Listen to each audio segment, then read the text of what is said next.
যে সকল ব্যবসায়ীরা ফুটপাত দখল করে ব্যবসা চালাচ্ছিল ও দোকান করছিল তা জিসিপি দিয়ে গুড়িয়ে দিল জেলা প্রশাসন। সদর মহকুমা শাসক আধিকারিকরা ছাড়াও পৌরসভা ও পুলিশের আধিকারিকেরাও এই অভিযানে উপস্থিত ছিল।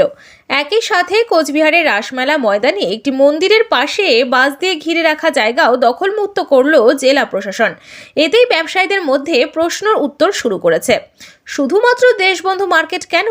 হাসপাতালের মাতৃমার পাশে থাকা দোকানগুলোর বিরুদ্ধে কেন কোনো পদক্ষেপ নিচ্ছে না জেলা প্রশাসন? কোচবিহার সদর মহকুমা শাসকের তত্ত্বাবধানে এই দখলমুক্ত অভিযান হয়।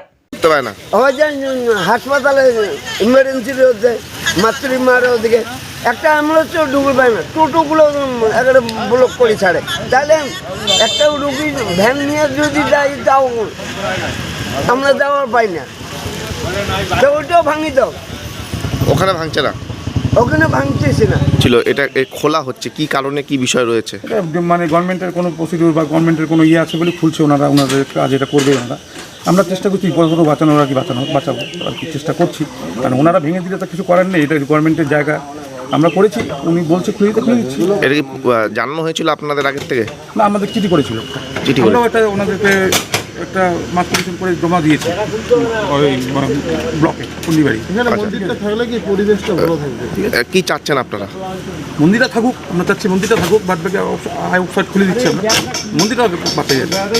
আপনারা মন্দির তো প্রশাসনকে সাহায্য করছেন? হ্যাঁ নিশ্চয়ই, আপনার নাম দাদা? আমার নাম বাপ্পা সরকার।